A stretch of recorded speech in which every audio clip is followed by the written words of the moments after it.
Jadi nanti setelah sampean mengkaji ulumul Quran ya tadi seperti yang dikatakan Imam Syafi'i itu gampang sekali. Kenapa gampang? Karena fa'innal uqula muttarratun ila qabulil haq. Akal ini pasti dipaksa untuk menerima kebenaran. Kayak saya berkali-kali ditanya sama seorang kiai, kenapa sih Gus masalah la ilaha illallah kok sampai Nabi ngendikan wa in zana wa in saraka. Siapapun yang melafadzkan la ilaha illallah Muhammadur Rasulullah itu suatu saat pasti masuk surga. Meskipun dia pernah zina, pernah maling. Itu jelas teks hadis di Bukhari, di Muslim, wa in zana wa in saraka. Meskipun zina dan ini bukan berarti Nabi melegalkan perzinahan, enggak, ma'adzallah, enggak akan terjadi. Nabi melegalkan perzinahan. Tapi Nabi ingin ngendikan begini, absolutisme kebenaran itu tidak terganggu oleh kesolehan dan kefasikan. Karena kebenaran absolut siapapun akan ngomong seperti itu. Saya berkali-kali nyontohkan, Rektor Al-Azhar akan bilang 1 tambah 1, 2. Lonte ya bilang 2, koruptor ya bilang 2, KPK ya bilang 2, 01 ya bilang 2, 02 ya bilang 2. Karena absolutisme kebenaran. Dan Nabi itu ingin mengatakan bahwa Allah Tuhan ini kebenaran sejati, sehingga siapapun yang melafadzkan sah. Jika orang yang kafir 70 tahun sekali melafadzkan syahadat sah, tidak usah begini. Pak kafir, soleh dulu ya beberapa tahun gitu.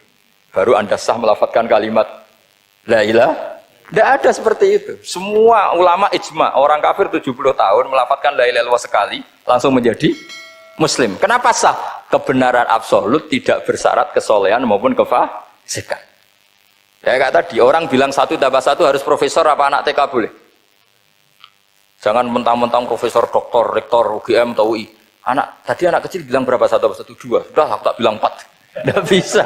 Kebenaran absolut itu orang akan sepakat. Nah, Quran itu termasuk kebenarannya absolut. Maka harusnya siapapun bisa memahami Quran. Termasuk orang yang sebelum Islam. Sekarang saya tanya ke sampean, ketika Umar masuk Islam karena dengar Quran itu dulu dengarnya apa dulu Islamnya? Dulu dengarnya dan dia paham. Wa ma huwa min kalamil basar, ini tidak mungkin omongan manusia seindah ini. Karena mudah difahami Quran. Nah sekarang enggak, karena ada sistem akademik. Itu terus orang macam-macam urutannya. Jadi repot sekarang. Kalau kata tafsir At-Tabari lebih ekstrim lagi. Itla yuqalu masalan ifham bima la aqlalak.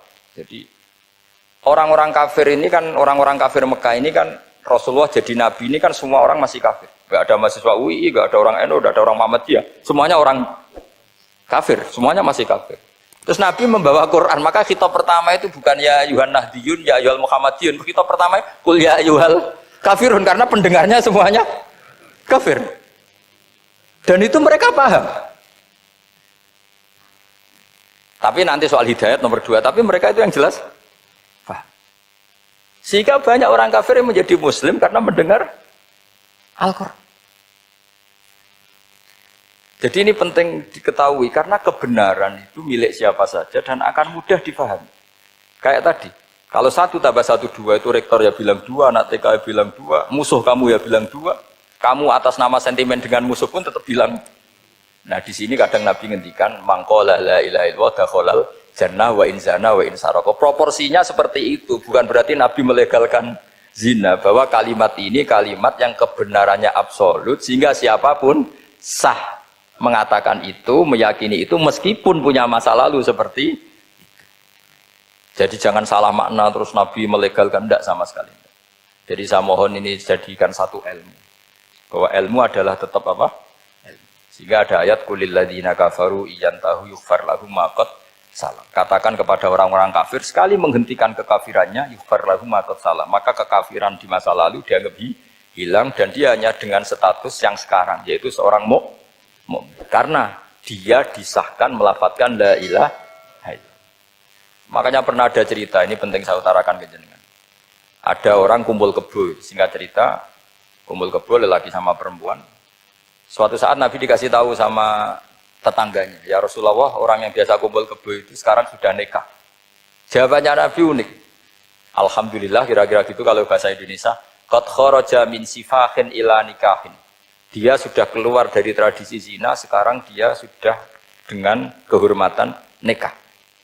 Maksudnya gini, Kalau malam Senin dia belum nikah, kumpulnya kan masih kumpul kebo bertahun-tahun gitu. Paginya dia nikah, malamnya kumpul sudah kumpul sunnah karena sudah nikah. Jadi tak sama seperti tadi. Kalau dia belum melafadzkan kalimat tauhid, ya statusnya dia kafir. Sekali melakukan kalimat tauhid, ya statusnya dia muslim atau mukmin. Sama. Ketika hubungan intim tanpa nikah namanya sifah perzinaan. Sekali nikah ya namanya sunnah. Jadi semudah itu. Dan Nabi tidak tanya macam-macam. Mau ngendikan qad kharaja min sifahin ila nikahin. Sudah keluar dari tradisi sifah menuju nikah. Pertanyaannya gini, kenapa enggak disyaratkan ini itu untuk nikahnya? Misalnya macam-macam. Ya sebetulnya syarat itu pasti ada, cuma begini loh. Orang yang ingin menghentikan keburukannya harus kamu katakan sah sekarang juga. Karena kita mengesahkan penghentian keburukan. Jangan lalu orang yang mau tobat malah dipersulit. Jadi misalnya la ilaha illallah, kamu belajar makhraj dulu, bila bilangnya lah benar. Belajar bahasa Arab dulu. Ya kacau. Apalagi saya persiapkan seremonialnya dulu, nanti di masjid di syuting supaya satu Indonesia tahu yang Islamkan saya itu kayaknya yang engkek malah repot lagi. Ini penting saya utarakan supaya clear. Jadi saya ulang lagi, al-ibratu bi umumil lafzi la bi khusus sabab. Allah ya enggak apa-apa cerita Nabi Musa, cerita Nabi Isa, cerita misalnya begini, bolehkah orang soleh itu jadi raja? Jawabannya harus bilang boleh. Karena Allah pernah menfigurkan tokoh soleh yang bernama Sulaiman dan Daud. Dan beliau adalah raja. Ketika Imam Syafi'i ditanya, bolehkah orang Islam tidak kawin? Ya asal dia ada zina ya boleh. Karena Allah menyebut hamba yang soleh dan sebagian mereka tidak nikah. Yaitu Nabi Yahya dan Nabi Isa. Yaitu wasayyida wa hasura wa nabiyya minas sholihin. Jadi cara berpikir Imam Syafi'i gampang. Bagaimana hukumnya orang Islam yang nggak nikah padahal dia tapi asal gak zina loh ya. Ya jawabannya ya boleh. Karena Allah mensifati Nabi Yahya dan Isa dengan status hasur. Tidak apa? Nikah. Bolehkah seorang soleh jadi raja? Ya boleh. Daud dan Sulaiman itu seorang soleh dan jadi raja. Bolehkah orang soleh itu fakir? Wah sudah banyak. Gak usah dibolehkan sudah banyak. Kan? Jadi gampang sekali Quran di depan ahlinya itu. Jadi kalau Imam Syafi'i ditanya. Fa inna wa ta'ala dzakara abdan sholihan wa qala wa sayyida wa hasura wa nabiyyam minas sholihin. Ternyata ini orang dia ditanya, apakah boleh orang soleh itu jadi politikus, jadi pejabat? Ya boleh saja. Faqad ataina ala Ibrahim alkitab wal hikmata wa atainahum mulkan azim. Jadi ini yang boleh bukan sekedar Ibrahim. Padahal di ayat itu tentang ala Ibrahim. Cara berpikir ya tadi, ternyata kesalehan tidak mengganggu jabatan. Ya tentu ya maksudnya untuk kesalehan juga. Jika agama ini gampang. Makanya kalau ada yang tanya, bagaimana perempuan punya aktivitas? Ya jawabannya asal kebenaran ya boleh. Allah cerita Bilqis dan itu raja perempuan. Di hadis banyak kecakapan Aisyah memimpin, macam-macam. Jadi gampang saja. Nah kenapa sekarang banyak orang berdebat tentang Quran dan nyuwun sewu sampai pada level gontok-gontokan ekstrim? Karena mereka nggak mau belajar ulumul Quran. Kegiatannya debat, tukaran. Yang bingung kita, yang waras ngalah lah kira-kira gitu. Ini nggak pernah ngaji Quran, gegernya. Ya kacau. Ada ulumul Quran, itu yang namanya kitab Al-Itqan. Dan itu dibukukan oleh ulama. Dan gampang sekali. Pernah ya Sayyidina Umar ketika Futuhat, beliau sudah Futuhat itu mengalahkan musuh-musuh Islam yang memusuhi Islam. Perlu dicatat, musuh-musuh Islam yang memusuhi Islam. Karena kalau yang tidak memusuhi Islam nggak boleh musuhi juga ya. Singkat cerita ditanya, kenapa kita tidak tasakuran besar-besaran, kita kan sudah menang. Padahal disambut sedemikian rupa. Jawabnya Umar apa? Inna wa ta'ala qad ayyara qauman faqala adhabtum thayyibatikum fi hayatikumud dunya wastamta'tum biha. Allah itu mengkritik kelompok kaum yang dalam hidupnya itu foya-foya. Maka saya akan mengurangi poya-poya itu supaya saya menyisakan jatah poya-poya saya sampai di surga. Nanti orang kafir ketika dimasukkan neraka di antara taubehnya Allah. Taubeh itu ya semacam kayak disalahkan gitu. Adhabtum thayyibatikum fi hayatikumud dunya. Jatah-jatah kenikmatan kamu, salah kamu habiskan di dunia. Sehingga kita harus pernah pas enak-enak tidur tahajud, wiling-wilingan ngurangi jatah. Sayyidah Aisyah tuh cantik sekali, tapi sudah turu mujur di depan Nabi, Nabi tetap sholat. Kalau sampai istrinya tidak cantik saja nggak pernah tahajud. Itu masalah besar. Itu Aisyah itu kenangannya Aisyah. Saya ini kurang cantiknya. Sampai Nabi kalau sholat digoda tidur di depannya, masyhur. Wa ana mu'taridhatun. Saya tidur malang di depan Nabi. Nabi kalau berdiri sikilnya aku tak dojorno. Kalau Nabi mau sujud tak ingkertno. Nabi terus saja tahajud. Dan saya yakin itu sunnah, tidak ada yang niru itu. Aisyah loh, bukan yang Saudah, Aisyah. Di semua riwayat itu, kalau Saudah kan mungkin, wah pantesan Saudah kan gitu. Ini Aisyah. Terus ada cerita lagi, betapa Rasulullah memang Nabi betul. Aisyah itu istrinya paling cantik. Kan yang nyanyi cantik itu hanya Aisyah, Zainab sama Sofia. Kira-kira rivalnya itu. Ya rivalnya itu, kira-kira. Ya sebagian ya cantik tapi enggak sekelas ini. Rasulullah itu malam-malam keluar. Terus pikiran Aisyah, pasti ke sebagian rival saya. Doroh itu maru. Coba. Dibuntuti sama Aisyah. Nabi nggak tahu kalau dibuntuti Aisyah. Ini hadis riwayat doa masuk kuburan. Maka, jadi hadis itu ya unik. Kalau nggak di tangan ulama itu jadi kacau.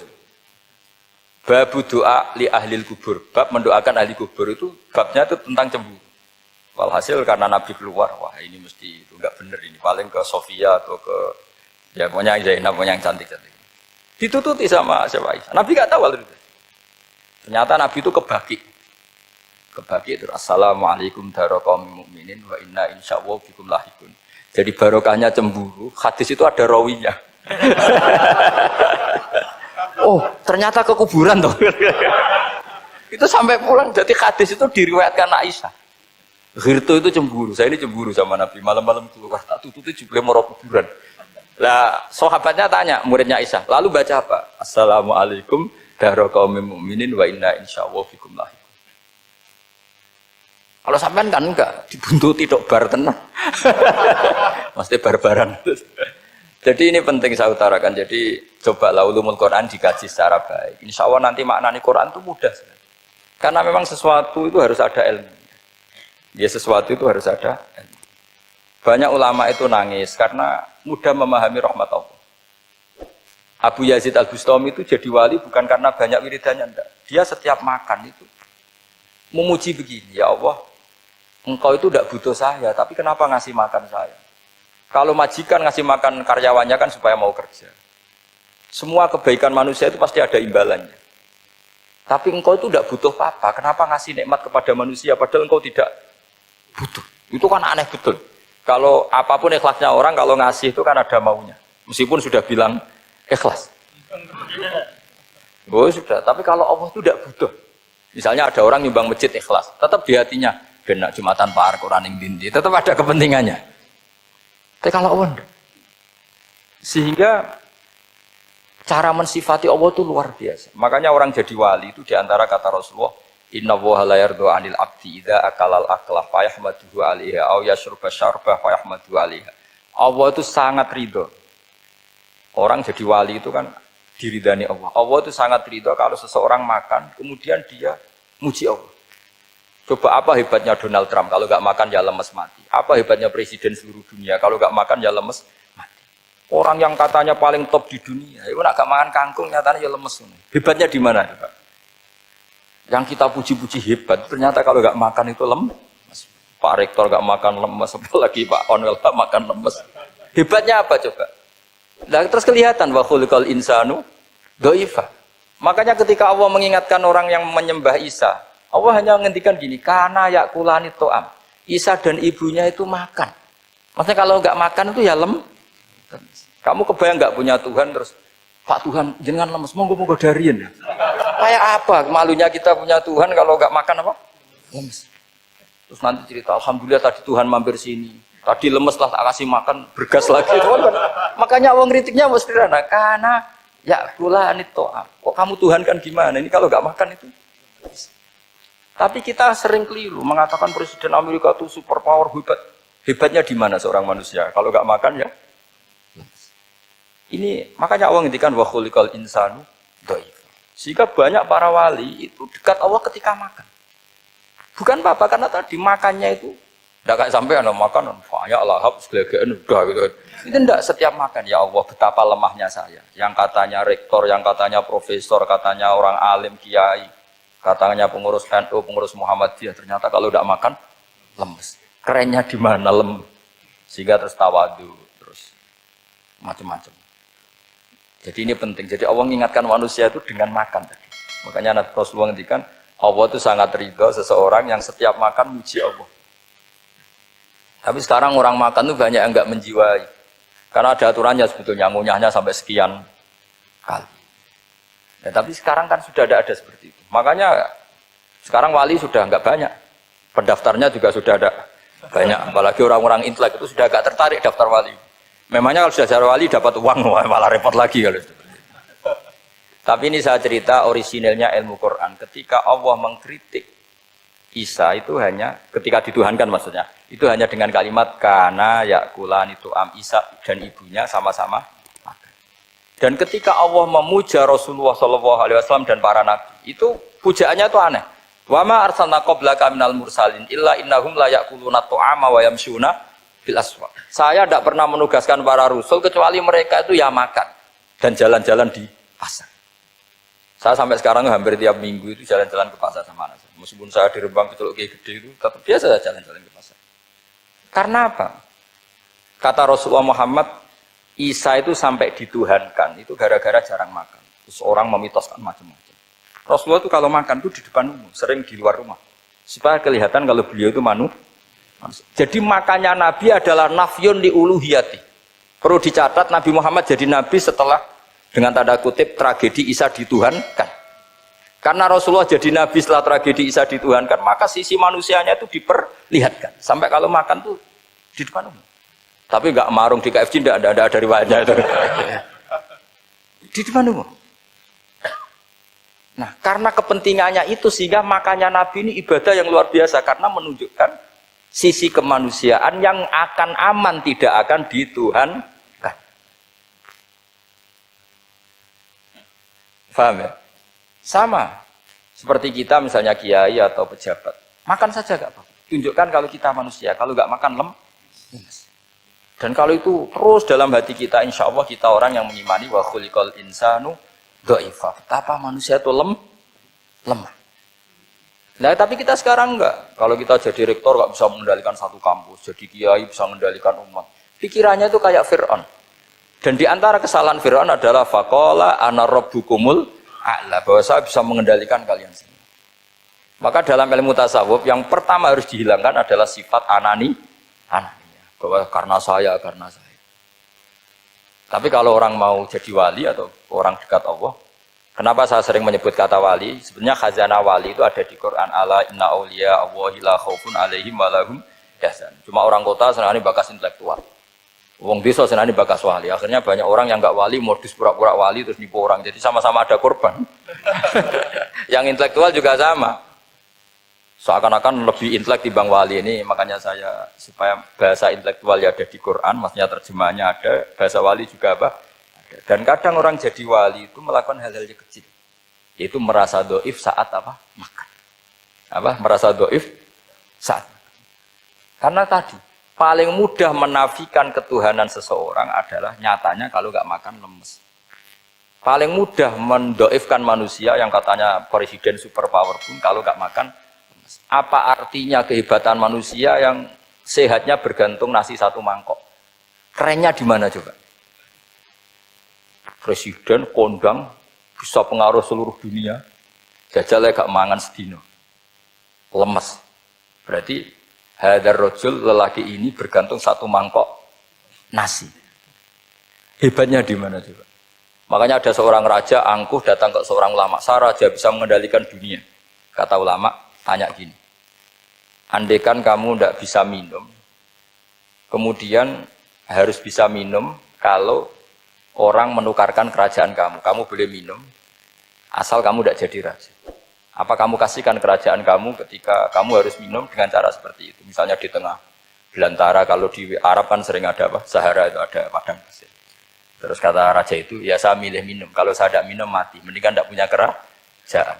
La tafrah bimulkin la yusawi apa? Kak samain. Kamu jangan bangga dengan kerajaan yang nilainya tidak ada dengan segelas air. Baru dia sadar ternyata. Jadi kamu jangan bangga dengan satu kerajaan yang bahkan akan kamu tukarkan dengan segelas. Artinya pertanyaannya gini, kerajaan yang kamu bisa mimpin ini ditopang air apa ditopang keangkuhan Anda? Sebenarnya hanya ditopang air. Karena sekali Anda tidak minum, tidak bisa jadi raja, terus lemes, diobat. No. Sama presiden juga gitu. Kalau nggak makan, nggak minum, terus sakit, stroke, nggak bisa jadi presiden. Artinya ternyata betapa manusia ini bergantung dengan sesuatu yang remeh, yaitu makan, minum, makan, minum. Nah di sini ini, kenapa Quran menyebut para nabi itu apa? Illa innahum la ya'kuluna ta'ama wa yamshuna fil aswaq. Kalau kamu tidak memahami seperti ini kan terus kayak Quran kok ngomong hanya gini kok, kayaknya kelasnya kok like gitu. Cara pandang tidak seperti itu. Paham ya? Terus kula niku sangat fanatik kalian yang namanya belajar. Karena niku sing kula anggap engkang ngilangi adab, ngilangi laknat. Kula beberapa kali terdikte oleh baca. Misalnya baca sistem geologi bumi. Niku zaman wonten likuifaksi teng Palu. Itu beberapa ahli geologi tanya saya, Pak Bahak, apa ada pembenarannya dalam Quran? Terus saya bilang, sampean baca ayat ini dengan kamus bahasa Arab yang dikarang orang sekuler, atau bila perlu yang dikarang orang Kristen, biar kamu tidak nganggep saya ini nyari pembenaran. Selama ini alhamdulillah kadang kamus Munjid itu terkenalnya itu dikarang orang non muslim, tapi kadang itu ada hikmahnya. Hikmahnya adalah, tapi saya bukan berarti menganjurkan belajar Munjid, nah, ini ada hikmahnya adalah madatul kalimah itu dimaknai secara benar menurut objektivitas ilmu. Singkat cerita tak suruh nyari makna maro yamuru mauron.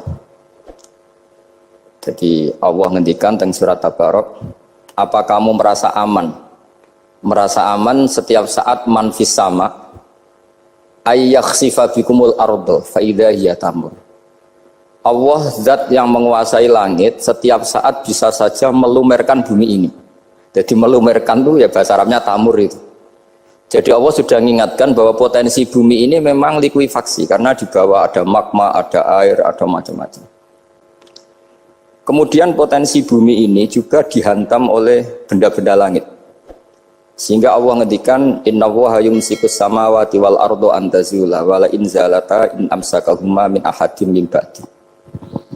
Jadi setiap saat mungkin meteor itu menghantam bumi, setiap saat mungkin Mars yang menghantam bumi. Sehingga kalau kita belajarnya itu geologi atau sistem galaksi, itu ketakutan kita ya pada likuifaksi, pada meteor yang jatuh, pada apa. Tapi kalau misalnya kita baca yang su'ul khotimah, ketakutan kita ya akan su'ul khotimah. Tapi terus kalau lihat berita TV corona, ya takutnya akan corona. Tapi setelah distatistikkan, misalnya belajar orang yang mati karena ngelindur, itu ya terus takut tidur, karena yang mati karena ngelindur itu juga banyak. Artinya apa? Membaca itu membentuk, dan itu artinya belajar.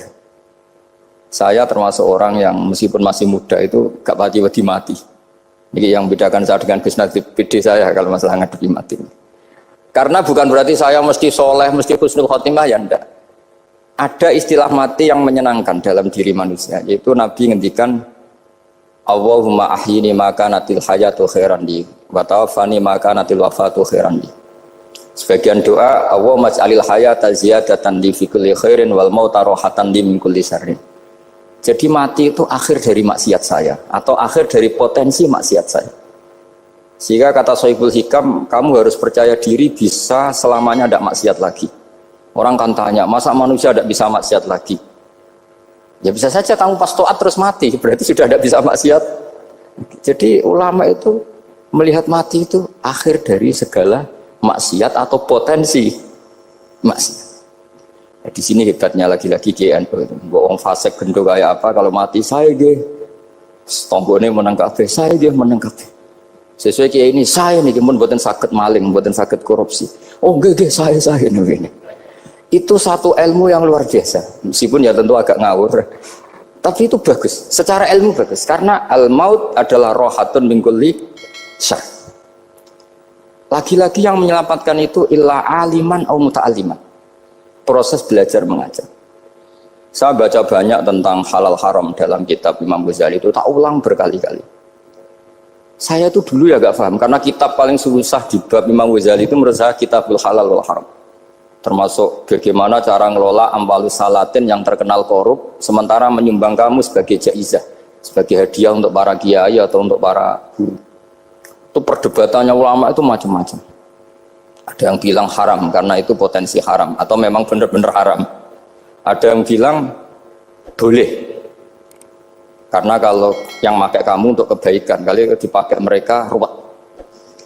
Kebetulan yang partai ini lebih besar Mas Nadif. Ya alhamdulillah. Terus dikiaskan sama ghanimah. Lagi-lagi karena baca, saya itu pernah ditanya seorang dosen di Jogja, Gus saya ini muslim mulai kecil dan saya peneliti, saya pernah sekolah di mana-mana. Yang ganjil dari saya tentang Islam itu satu, yaitu ghanimah. Kok kayak Islam tuh rampok gitu ya, perang sudah, orang kafir tuh kalah, hartanya diambil gini-gini. Ya ghanimah. Terus saya memberi analogi, kalau ada garong ke kamu, bawa senpi, bawa pedang, terus kamu mengalahkan garong itu, alat-alat itu kamu kembalikan apa kamu sita? Ya saya sita, nanti dipakai garong lagi. Ya kira-kira seperti itu. Kalau dikembalikan ke orang kafir berarti menjadi kekuatan kekafiran lagi, dan itu harbi. Dia baru nerima. Lagi-lagi ini barokahnya baca. Makanya saya diminta sama sini, ya saya tentu faktor hormat karena bapak saya memang dulu ngaji sama Mbak Dola.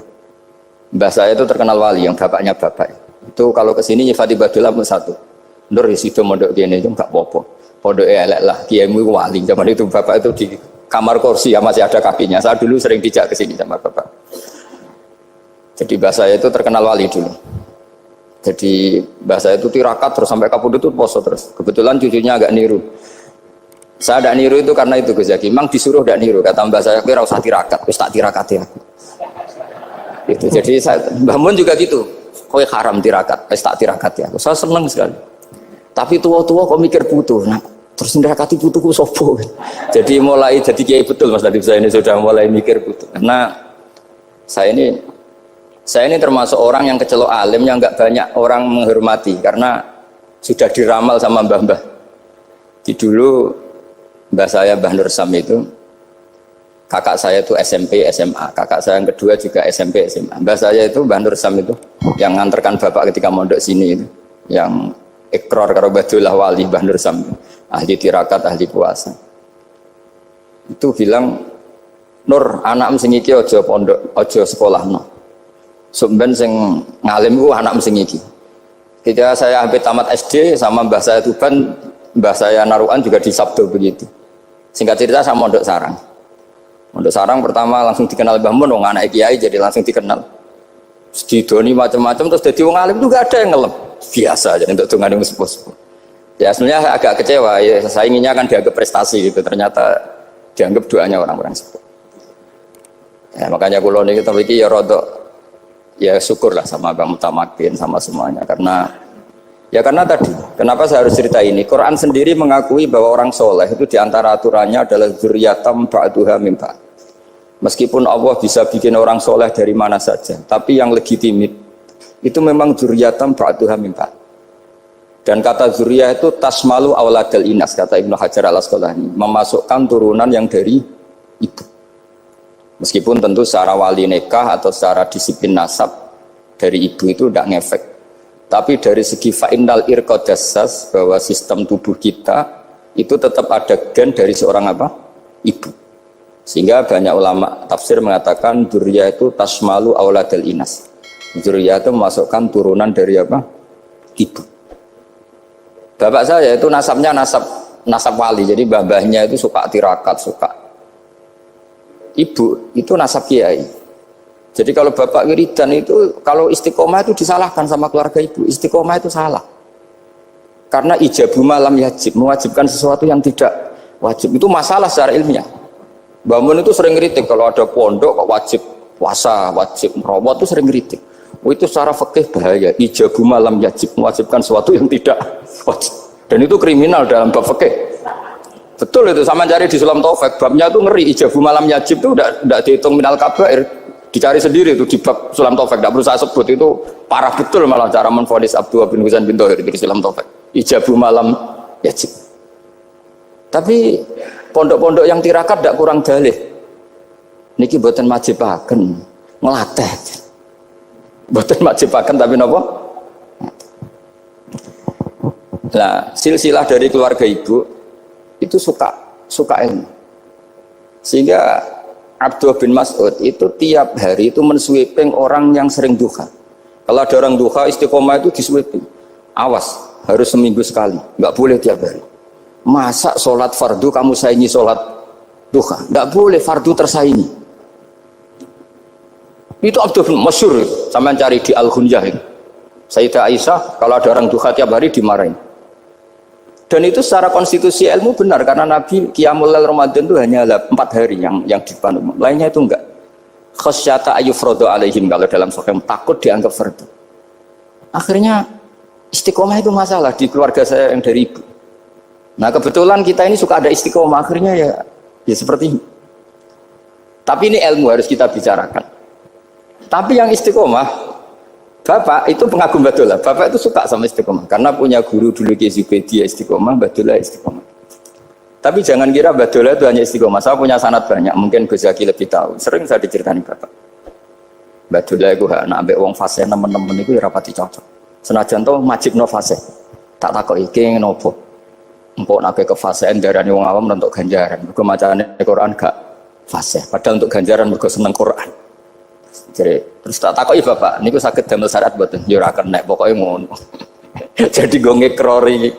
Artinya beliau ndak ingin lah gara-gara kita terlalu pakem tajwid kemudian menganggap siapa saja baca Quran salah kemudian tidak dapat pahala. Bisa saja hamalahum ala ayaqraul Qur'an apa mahabbatuhum wa iskuhum wa kada wa kada. Jadi akhirnya saya jadi tahu. Oke, secara makhraj salah, tapi iseknya benar, mahabbahnya benar, brontonya benar. Jadi sebetulnya Badullah itu punya sekian makalah tentang ilmu. Hikam juga gitu. Nur nak cah santri ngaji Ihya itu jauh oleh. Saya nak ngaji Hikam mojo. Maksudnya beliau entah kalau setelah itu Badullah itu melarang siapa saja santri ngaji Hikam itu dilarangnya ada kelas tertentu untuk boleh ngaji Hikam. Nah, kenapa saya cerita ini? Karena saya masih ingat betul di antara wasiatnya Mbah Mun itu. Pirroh sebab apa Fatihah kok ihdinas siratal mustaqim, bukan siratoka tapi siratal ladzina an'amta alaihim. Dawe Mbah Mun fa innallaha ta'ala la ya'kul wa la yashrab wa la yanqih wa la kadza wa kadza. Allah itu tidak makan, tidak minum, tidak tidur.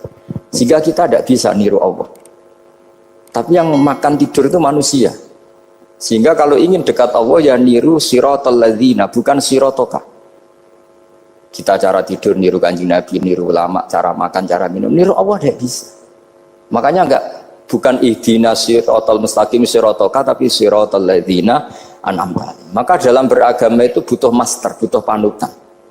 Ya tentu Mbah Mun oleh ngendikan pakai luwet orang-orang kuno. Cara Mbah Mun pakai cantolan. Maka saya punya makalah banyak dari Bapak, dari Mbah Mun, dari Mbah Zubair, dari sampai saya itu hafal sanad sampai Rasulullah SAW. Karena yang bisa mengawal ilmu itu sanad.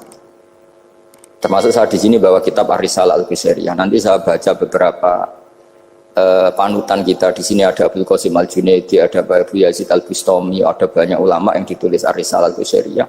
Dan itu yang membentuk Imam Ghazali, kitab Ar-Risalah Al-Qusairiyah. Tapi sekarang kita ini tidak belajar lagi tentang tasawuf. Tasawuf itu Abdul Qasim Al-Junaidi jadi wali itu bukan wiridannya terlalu banyak, enggak. Beliau pernah bikin satu kalimat yang menjadikan Allah itu ridho. Kalimatnya begini, kalau malam beliau wiridan gini, ya Allah, kenapa engkau ngasih rezeki saya, padahal engkau tidak butuh saya.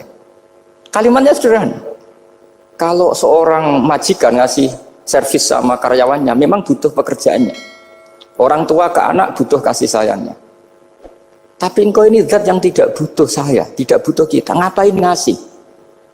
Jadi punya sisi betapa Allah itu luar biasa, wong tidak butuh kok. Ngasih itu kan luar biasa. Jadi karena mensifati seperti itu Allah itu ridho. Itu luar biasa.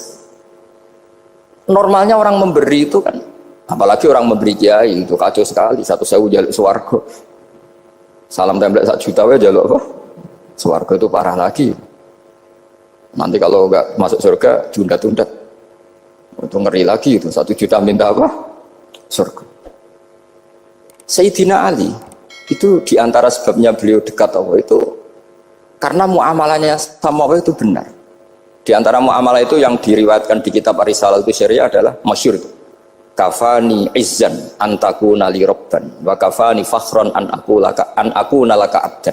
Tiap malam ya beritanya itu, ya Allah, saya sungguh sangat mulia karena engkau yang jadi Tuhan. Coba kalau saya dituhani manusia yang mati atau dituhani siapa yang mati juga. Wa kafani fakhran an aku nalaka abdan. Saya ini bangga sekali karena jadi budak, menjadi hamba zat yang tidak mati. Jadi pakem-pakem yang menjadi masyrab kalau dalam bahasa tasawuf itu yang menjadikan wali. Sehingga yang dikatakan ibadah itu apa? Ma'rifatullah, mengenali Allah secara benar. Jadi jangan kira wali-wali dulu terus terlalu istiqomah, ada juga mereka punya pakem yang menjadikan Allah itu ridho. Saya beri contoh nih, di sini banyak makalah, nanti saya beberapa baca tabarruk. Banyak riwayat dari orang-orang sufi. Nabi Ibrahim itu pernah ketemu orang Majusi. Beliau terkenal sakhok, terkenal sakhiyat. Ketika ketemu orang Majusi, ya Ibrahim, saya ini sehari saja ngasih makan saya. Kamu kan tukang ngasih makan orang. Terus, ya tapi bisyarti antus lima, kamu harus Islam. Fikihnya Nabi Ibrahim adalah kalau saya menolong dia berarti nolong orang kafir. Setelah orang itu lewat, berlalu karena Nabi Ibrahim gak mau hormat, Allah memberi wahyu ke Nabi Ibrahim. Kenapa ya Ibrahim tidak kamu terima 1 hari, kamu kasih makan 1 hari? Ya karena dia Majusi. Kata Allah, dia umurnya berapa? 60 tahun. Tanyakan, pernah kelaparan kan hanya hari ini? Iya ya Allah. 60 tahun dia kafir tak kasih makan. Minta kamu sehari aja kok gak boleh. Akhirnya Nabi Ibrahim dipanggil orang Majusi, dikejar dipanggil. Ayo tak kasih makan 1 hari. Kok kamu sekarang jadi baik? Habis ditegur Tuhan. Terus kata, ahakada yu'amiluni, apa seperti itu Tuhanmu mengu'alamalai saya? Ya na'am. Akhirnya Islam orang Majusi. Jadi itu lagi-lagi ilmu. Jadi yang dikatakan ilmu itu satu teori atau kalimah atau apa saja yang menjadikan kita ini pakem. Meskipun pakem itu kadang sulit diterima orang-orang khusyuk. Orang khusyuk itu ya nyun sewu ada sisi nakalnya, makanya Mbah Mun sering kayak jargon masyhur, zada khusyuan, zada jahlan, tambah khusyuk tambah bodoh. Bukan bodoh dengan makna salah itu enggak, memang kadang terus anti ilmu. Misalnya gini, ini contoh yang karena saya ini mengkhidmati ilmu, saya beri contoh yang urusan ilmu. Ada orang sujud diinjek orang fasik, kepalanya diinjek orang fasik. Terus si orang yang sujud tadi ini ada di Sahih Muslim, juga ada di Ihya. Wallahi la yaghfirullahu laka, pakai sumpah, wallahi la yaghfirullahu laka. Allah langsung mewahyukan ke Nabi fi hadzal zaman, fi tilka zaman atau fi dzalika zaman. Man dzalladzi yata'alla alayya alla aghfira li fulan qad ghafartu lahu wa ahbattu amalak. Katakan ke orang itu, siapa yang mencatut nama saya yang hanya berstatus tidak memaafkan. Itu enggak fair. Saya ini Tuhan kok bisa yaghfir, bisa yu'adzib. Kok sifat saya tinggal 1 yu'adzib, itu gimana? Dicatut separuh itu Allah tidak terima. Tapi kalau kita baca Quran, saya ini sama orang fasik ya benci. Saya ini orang soleh, setidaknya pura-pura soleh lah. Karena di depan para kiai.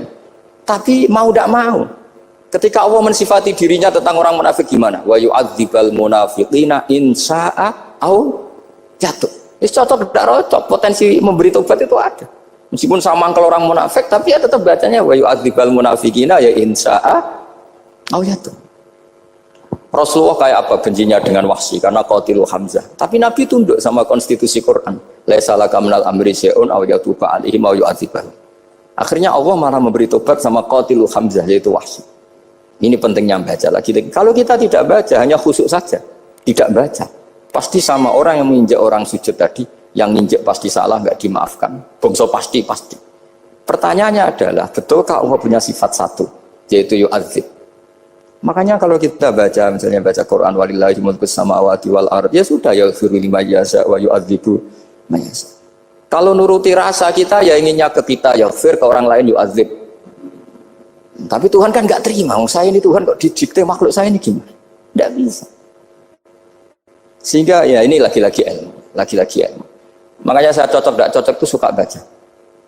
Saya suka sekali baca, mulai ulama dulu, ulama modern, setengah dulu. Mulai ulama yang kedunian sampai setengah kedunian. Suka. Saya dulu tuh gak suka uang. Karena saya memang tadi, mbah saya dari bapak itu wali mas tadi. Kalau tadi Mas Nadif jujur, mulai Mbah Soleh itu suka bully mertuanya. Jadi saya alhamdulillah dia jujur. Jadi Mbah Soleh itu menantunya Raden Asnawi. Itu ya bully-bulian sama ini terus ditiru beliau ini. Itu gak suka sebenarnya. Saya itu ya pokoknya tadi kalau orang daftar wali itu kan gak suka sama. Karena mereka nangis ketika Allah ngendikan wa aqridu wa atau ayat-ayat anfiku atau orang baik disifati wa aqridu wa qardan hasanah. Itu hadal khitab li ahlil jiddi wasarwah. Ini khitab untuk orang kaya. Kalau isin Gusti jenengan nampen ngongkon infak kok kalau diinfaki. Jenengan nampen ngongkon ngamal kok kalau di ngamali. Jadi maka yuhibbunal mal, mereka tidak suka harta. Walakin liyanalu ladzatal khitab bil infak, dan itu harus kaya dulu untuk bisa infak.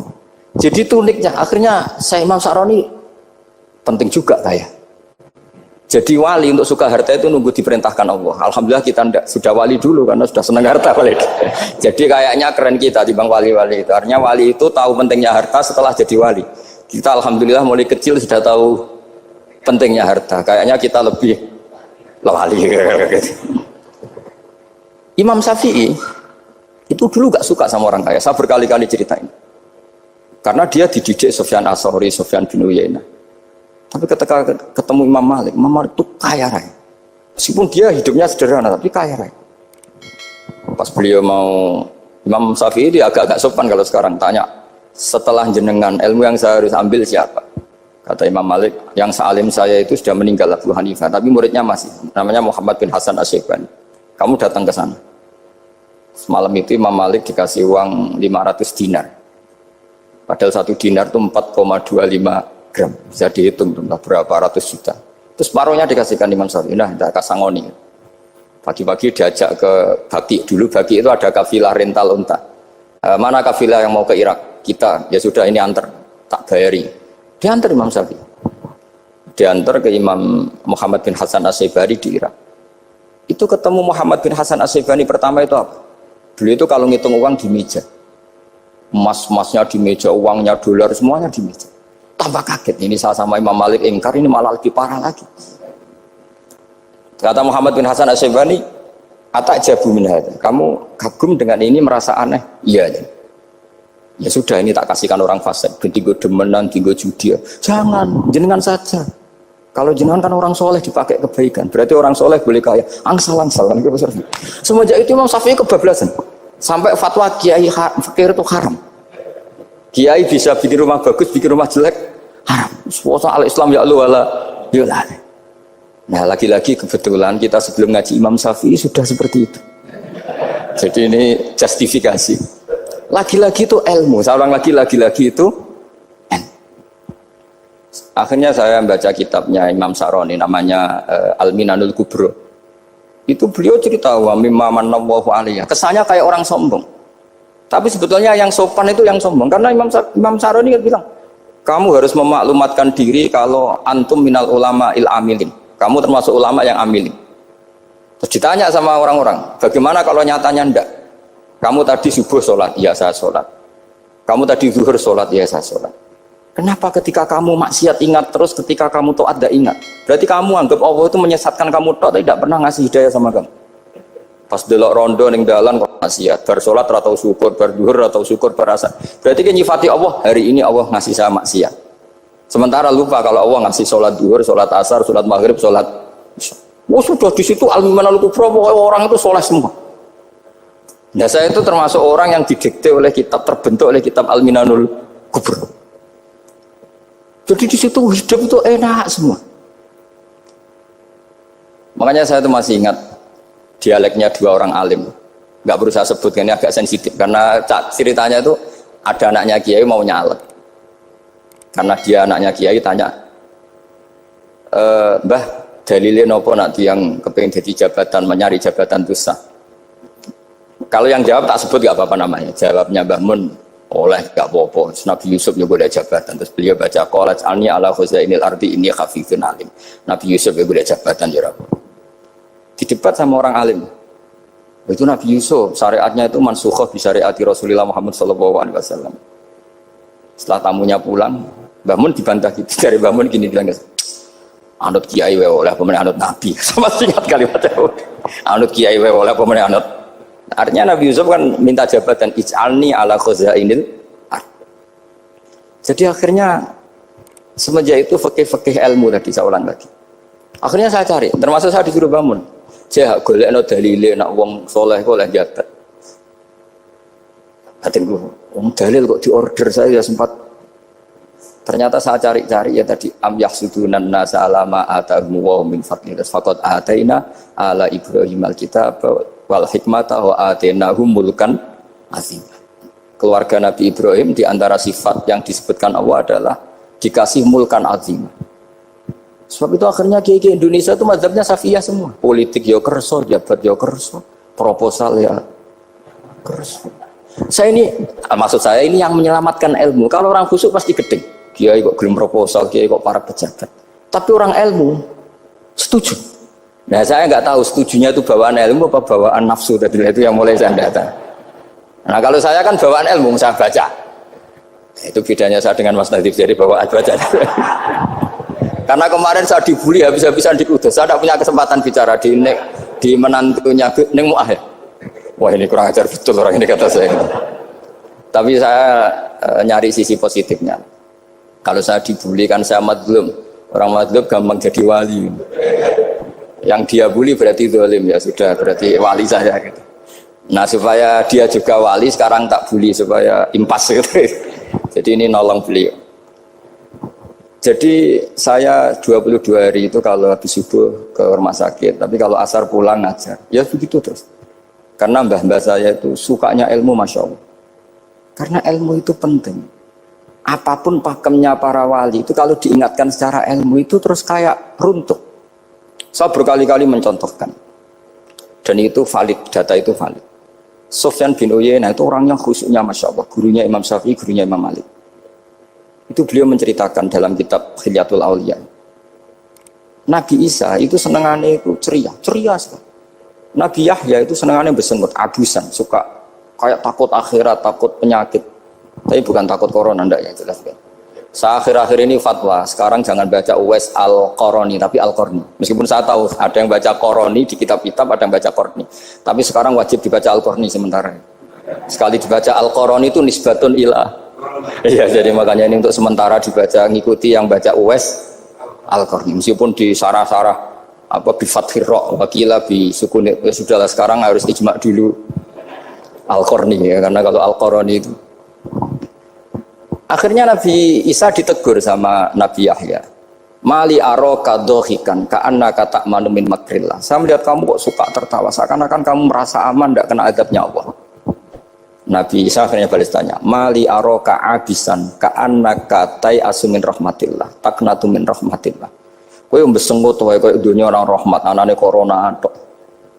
Padahal ya ono mangan, ono guyon, ono nikmat. Dan itu figur besar, akhirnya kita tahu. Dan saya sering cerita juga, setiap dakwah itu Nabi Isa nyari syirarun nas, Nabi Yahya cari khiyarun nas. Tentu alasan Nabi Yahya gampang, berteman orang baik itu baik lah, nyaman, terus akibatnya juga baik. Nabi Yahya enggak. Limada tanzilu ala syirarin nas. Kenapa kamu singgahnya ke orang-orang yang buruk?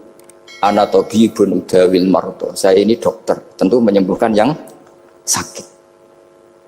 Akhirnya terus di Indonesia banyak kiai yang kancanan orang fasik ya banyak. Tapi ya tentu yang benar itu yang mensolehkan yang fasik. Yang mesti salah yang menjadi fasik karena ketularan yang. Tapi itu lagi-lagi apa? Ilmu yang bisa menjadikan kita percaya itu ilmu. Saya tuh suka sekali baca kitab yang berbeda. Saya sekarang baru belajar kitab orang-orang Hanafi, orang-orang Maliki. Saya kemarin dikirimin hadiah oleh keluarga Pak Kures, ada tanda tangannya Pak Kures dari Habib Ali, dari keluarga beliau. Ciri kitab namanya itu Sarah Bukhari, yang dikarang orang India, orang modern, Anwar ya, Kiai Anwar Shah, orang-orang India ya orang sekarang. Itu beliau termasuk mujaddid kalau dalam perasaannya orang India. Mensarai Bukhari ya, kira-kira sanadnya Sayyid Muhammad ke beliau itu 3 atau 4. Beliau termasuk orang-orang yang bisa membentuk India seperti itu. India kan banyak syurahul hadis, termasuk Waliullah Ad-Dahlawi, terus Syekh Yusuf Al-Kandahlawi, banyak lah saya. Itu beliau cerita di kitab-kitab itu bahwa ilmu itu harus diungkapkan. Terus beliau cerita banyak tentang kewalian. Sampai dalam cerita kewalian itu unik. Dan terus kayak jadi wali itu gampang sekali. Ya diantaranya itu wali itu mau modal rasido. Sab'atun yuzilluhum wa fi dhillihi wa maladilla illa dhil. Itu diantaranya itu wa rajulun da'athu imra'atun datu jamalin wa mansibin faqala inni akhafu. Mau modal gak sido. Wis dijak wong ayu menarik muni ra gelem. Modal ra gelem iku iso dadi wali. Iku yuzilluhum wa fi dhillihi wa maladilla. Ya. Nah, masalah kita ora digelemi lah, itu masalah itu sangat. Jadi gampang sekali dalam kitab Al-Minanul Kubra. Dan kalau baca itu enak. Misalnya gini, tentu masa lalu kita yang buruk itu tidak diceritakan orang lain. Dan itu kadang karena gengsi. Tapi kalau melihat hadisnya Nabi itu gampang sekali. Kullu ummati mu'afan ilal mujahirin. Umatku semua itu dimaafkan kecuali yang memperlihatkan salahnya dosanya. Jadi nggak boleh kalau sampean sekolah nggak naik kelas cerita anaknya. Kalau saat dulu nggak naik kelas, kalau punya utang koperasi nggak pernah bayar, nggak boleh cerita seperti itu. Kalau ditanya, bapak dulu pinter nggak? Oh pinter sekali. Harus bilang gitu, pinter sekali. Pernah ranking, Pak? Ranking sekali sudah nggak apa-apa itu. Meskipun dengan makna yang lugawi ya. Saya dulu iskal. Kan nyon saya ini sering diparani orang yang mau tobat, tercerita saya dulu sering main perempuan, sering mabuk, tapi sekarang saya mau tobat gini-gini. Karena ini orang awam, tak terima. Tapi saya bilang gini, kamu jangan cerita ke anak kamu. Terus dia cerita, tapi kan saya harus jujur. Karena ilmunya dia baru terlalu jujur itu penting gitu. Terus pokoknya menurut kula ora oleh cerita, pokoknya ora oleh cerita. Ya guys, oke nurut. Setelah itu saya nyari-nyari sarah, termasuk kitab itu. Kok bisa orang yang tidak mujahirin, orang yang menutupi salahnya malah dimaafkan, yang cerita jujur pernah salah malah tidak. Sangat bener. Misalnya seorang bapak cerita, "Cung aku dhisik nak pacaran tak ambung." Misalnya, anaknya mesti suatu saat kan dia puber. Mesti nak ngambung niru bapak ya. Nah, kalau yang cerita itu ribuan atau jutaan. Cung aku zaman yang pondok iku rezekiku kok bodoni. Kan terus jadi syariatun muttaba'ah. Apalagi yang cerita ini ternyata jadi kiai, ternyata gitu ya tetap jadi kiai. Jadi kalau pura-pura soleh di rumah, pura-pura soleh, seakan-akan di pondok tidak pernah kodok, tidak pernah setor meluntir, tidak pernah apa kan? Katanya, lalu lucunya, oke itu alasan. Alasannya Imam Ghazali itu paling masuk akal. Ini saya cerita, illa aliman barokahnya baca Imam Ghazali. Fa inna Allaha ta'ala yakrahu zuhurul ma'asi. Wa min asbabiz zuhur adalah al-mujahar. Karena Allah itu gak suka maksiat itu begitu kelihatan. Dan awal dari kelihatannya maksiat adalah semua orang cerita. Akhirnya maksiat dianggap biasa saja. Jadi kalau semua orang cerita zaman mondok nakal itu akhirnya semua orang yang nakal. Oh itu niru kiai ini, karena ini niru kiai. Kan repot. Tapi kalau semua kiai sok suci atau suci betul, dan semoga ya suci betul, kan yang maksiat, yang mau maksiat ini nggak punya alasan karena masternya nggak pernah maksiat. Meskipun sebagian yang seutuhan nggak pernah konangan, nggak tahu, pokoknya yang penting seperti itu. Itu hebatnya konsepnya. Saya dulu ya iskal loh. Kok? Ya tadi kullu ummati mu'afan illal mujahirin. Saya dulu iskal kan. Tapi setelah baca Ihya kata Imam Ghazali, karena Allah itu nggak suka zuhurul ma'asi. Allah nggak suka kalau maksiat terlalu muncul. Dan termasuk sebabnya muncul adalah setiap orang jujur menceritakan masa lalunya. Sebab itu kita sebagai orang Islam yang entahlah istilahnya apa, kalau istilahnya Mas Nadib Islam Nusantara atau moderat macam-macam lah. Saya termasuk orang yang sebetulnya ingin nggak setuju, bukan karena menentang. Nanti ngapalkan firqahnya kebanyakan, 72 aja ngapalkan banyak, ditambahi Islam Nusantara, Islam moderat, Islam garis apa lagi itu? Oh garis lurus. Ada yang lagi lucu. Ya macam. Tapi setelah saya ulang lagi, setelah baca banyak, itu akhirnya menjadi tahu. Karena apa ya, fitrah salimah kita. Misalnya gini, ada cerita di kitab-kitab. Nabi Musa pernah istisqa nggak mandi. kan nggak terima dia seorang nabi kok istisqa tidak mandi. Saya ini kali muka ya Allah, kenapa doa saya tidak mandi? Terus kata Nabi, kata Allah, inna fihim namaman, di antara yang berdoa sama kamu yang istighosa kubro itu ada yang namaman, tukang adu-adu. Nabi Musa ngajarin Tuhan, ya Allah kan gampang, kasih tahu dia siapa tak usir supaya tidak ikut istighosa, akan selesai. Terus dari pengiran lucu, saya ini Tuhan, anha anin namimah, saya ini Tuhan yang mengharamkan namimah, maka saya tidak akan nama. Anha anin namimah wa akunu namaman, saya ini mengharamkan adu-adu kok terus dudono sing kan ya sudah Gusti kalau gitu.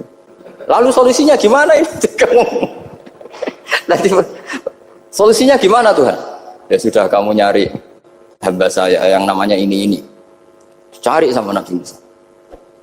Ketemu orang namanya hitam. Makanya saya sama Mas Nadim itu sungkan karena di antara wali itu ada yang hitam. Oh hitam terus nggak apa-apa ini biar impas, biar saya sampean bisa jadi wali karena madlum kan. Itu ketemu. Setelah ketemu sama-sama nur. Anta bareh, ya saya bareh. Terus anta Musa, ya saya Musa. Kenapa kamu tahu? Dikasih tahu Allah. Ini karena sama satu nabi, satu wali. Terus saya ini mau istisqa gak mandi, tapi sama Allah disuruh minta doa sama kamu.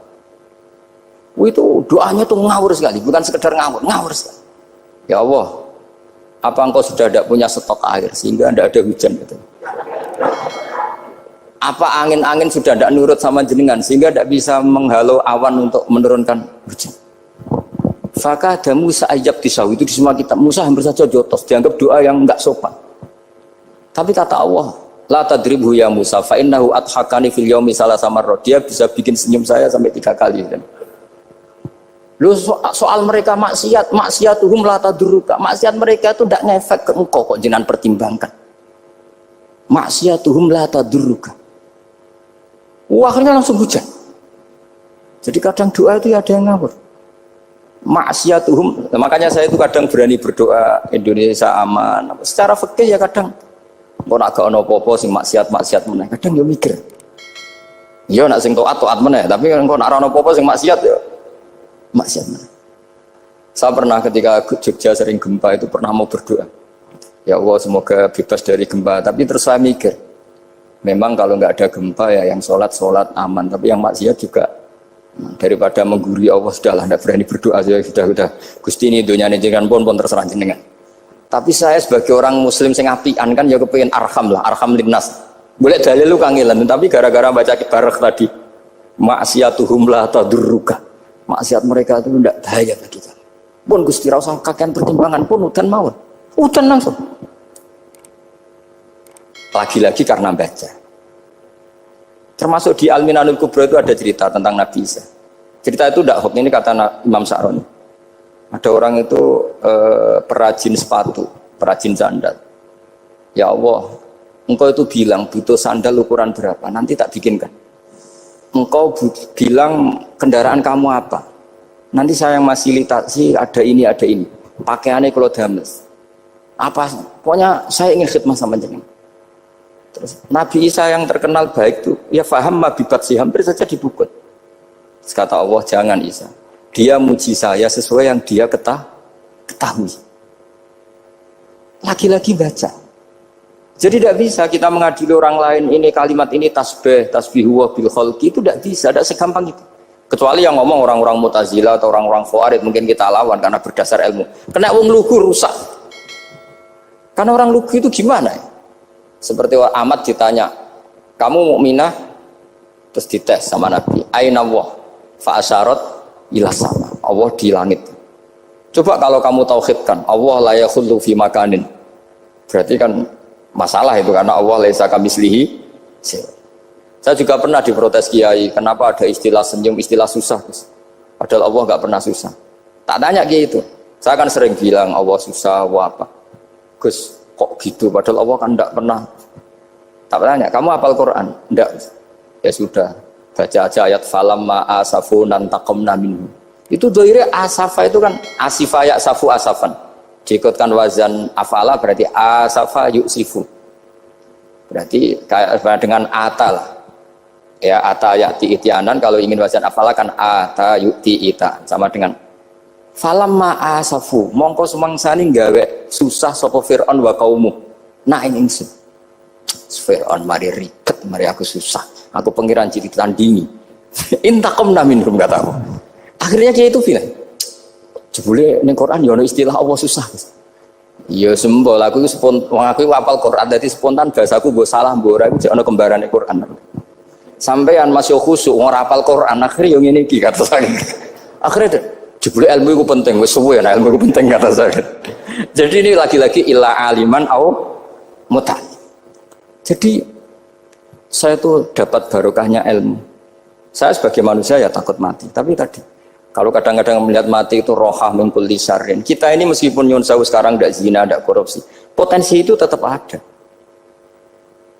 Dan yang bisa mengakhiri potensi itu apa coba? Al-maut.